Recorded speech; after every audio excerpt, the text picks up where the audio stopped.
small friends, clotting. It is very important part for that human physiology. Okay.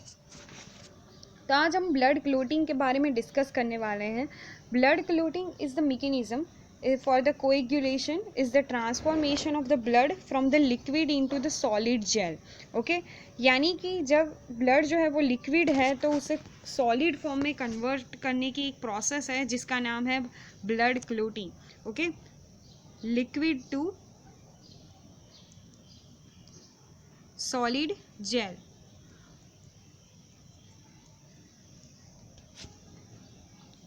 Blood clotting mechanism is a very important mechanism for that of prevention of the blood flow into the site of the injury.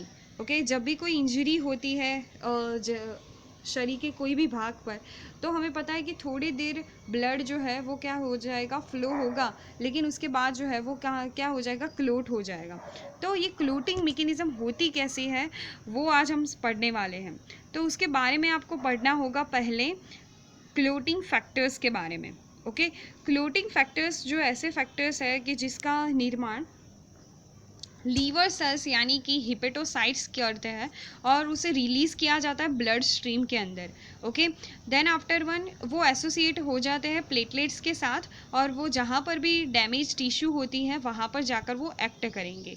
और यहाँ पर main role किसका होता है, तो main role रहेगा fibrin का. Okay, fibrin molecule जो है उसका यहाँ पर मेन रोल रहेगा, क्योंकि fibrin which is a insoluble protein, this conversion is catalysed by that of thrombin. यानी कि फाइब्रिनोजन तो हमारे शरीर में प्रेजेंट होता ही है. Write down the fibrinogen is the plasma protein. Okay, लेकिन फाइब्रिन में कब वो कन्वर्ट होगा कि जब प्रोथ्रोम्बिनेज जो है वो आएगा. ओके, ये एक कैस्केड मैकेनिज्म होती है. यहाँ पर यहाँ शॉर्ट में याद रख लो कि फाइब्रिन जो है which is a insoluble protein which makes the fiber like structure and clotting network so that it prevents the blood flow. Okay, now अब देखेंगे हम क्लोटिंग फैक्टर्स के बारे में. तो जिसका फर्स्ट फैक्टर 1 है जो लीवर का सोर्स है, यानी कि लीवर सिक्रेट द फैक्टर 1, उसका नेम है fibrinogen. Okay, then after 1 factor 2 prothrombin, factor 3 है थ्रोम्बोप्लास्टिन, फैक्टर 4 है कैल्शियम आयंस. ओके, फैक्टर 5 है proaccelerin. Okay, then after 1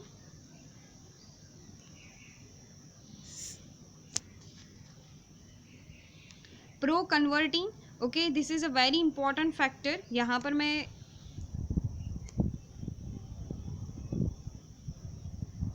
ये जो 6 नंबर का है वो है प्रो कन्वर्टिंग, बहुत ही इंपॉर्टेंट है. देन आफ्टर 1 8 नंबर का जो है वो है AHG, यानी कि एंटी हीमोफिलिक फैक्टर ए, जिसका पूरा फुल फॉर्म होता है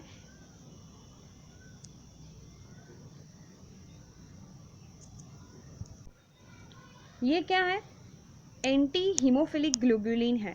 ओके, एंटी हीमोफिलिक ग्लोबुलिन यानी कि ये जो है ना, अगर AHG की डेफिशिएंसी हुई तो हमें पता है कि हीमोफीलिया नाम का डिसीज़ होता है, जिसमें भी हीमोफीलिया के 2 टाइप्स हैं, haemophilia A and haemophilia B. Okay, haemophilia A के अंदर क्या होगा कि अगर AHG 8 यानी कि फैक्टर 8 की जब डिफिशिएंसी होती है तब होता है हीमोफीलिया ए, और जब फैक्टर 9 की डिफिशिएंसी होती है यानी कि क्रिसमस फैक्टर की जब डिफिशिएंसी होती है तब हो जाता है हीमोफीलिया बी. ओके, तो ये याद रखिएगा, ये this is a very important notes. Okay, then after factor 10 जो है जिसका नाम है Stuart factor, which is very important for that power factor और making the thrombokinase enzyme. Okay, तो स्टुअर्ट कारक ही बना देता है थ्रोम्बोकाइनेज एंजाइम को. Okay,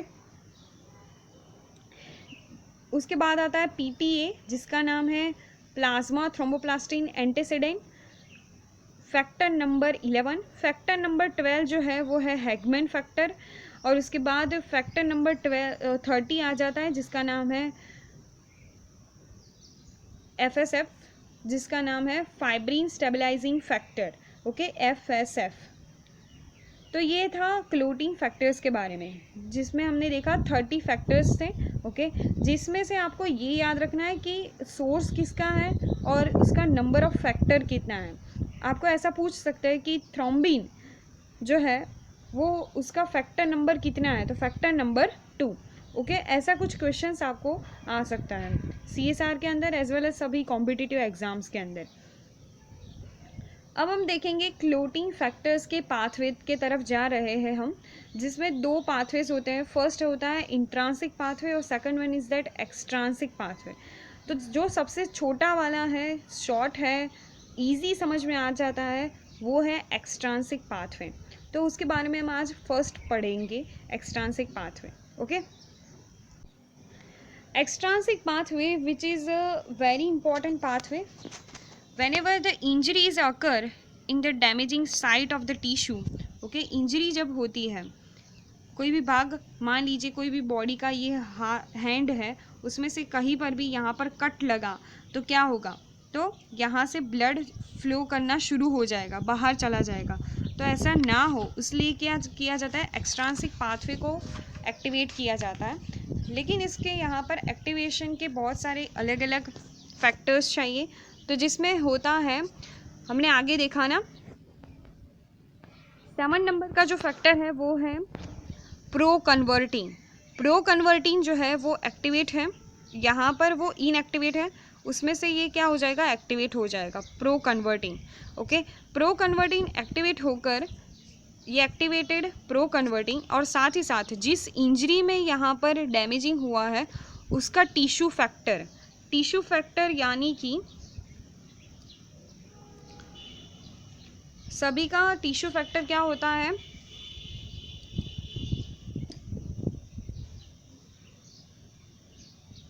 tissue factor is that prothrombinase. Okay, यहाँ पर लिख दीजिए प्रोथ्रोम्बिनेज।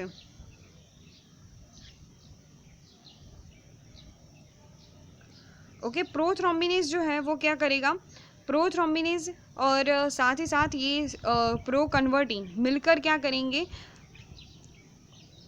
यहाँ पर जो XA लिखा है, XA यानी कि 10 नंबर का ये फैक्टर है।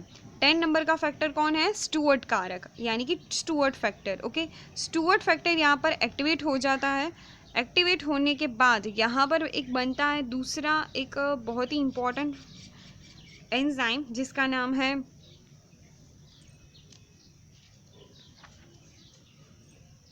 Prothrombinase.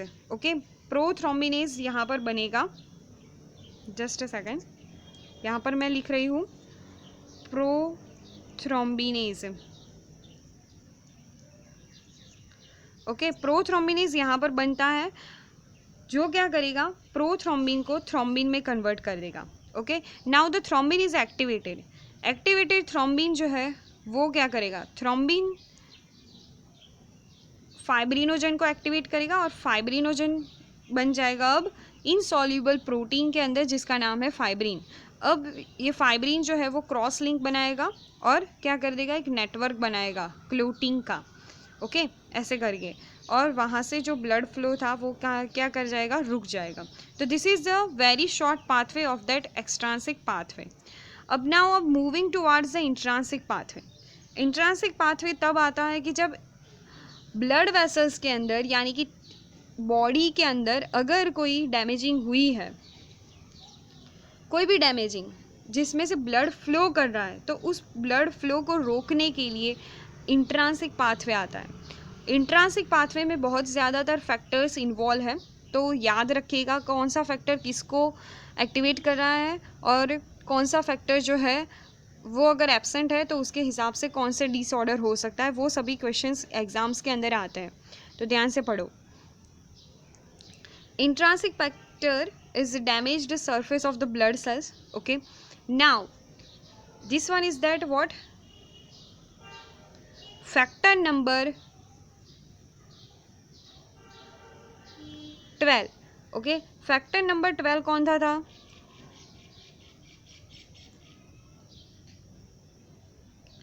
factor number 12 is that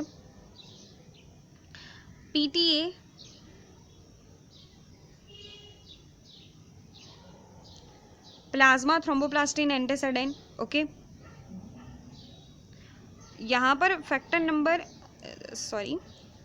number यहाँ पर हम बात करें 12 की, तो जिसमें आता है हैगमैन फैक्टर। हैगमैन फैक्टर किसको करेगा एक्टिवेट? पीटीए को, यानी कि प्लाज्मा थ्रोम्बोप्लास्टिन एंटीसेडेन को, इसको। और अब जाकर जो पीटीए जो है वो क्रिसमस फैक्टर को एक्टिवेट करेगा।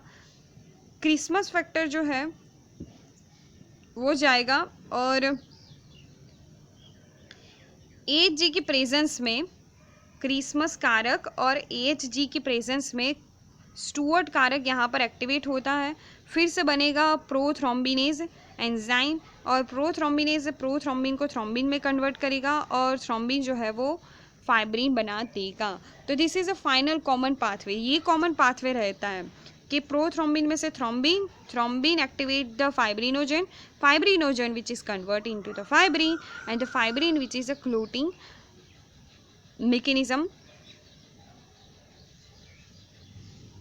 तो this is a final common pathway. ये जो फाइनल कॉमन पाथवे जो है वो सभी पाथवे के अंदर फॉलो होता है, कॉमन है ये पाथवे, कॉमन इतना स्टेप है।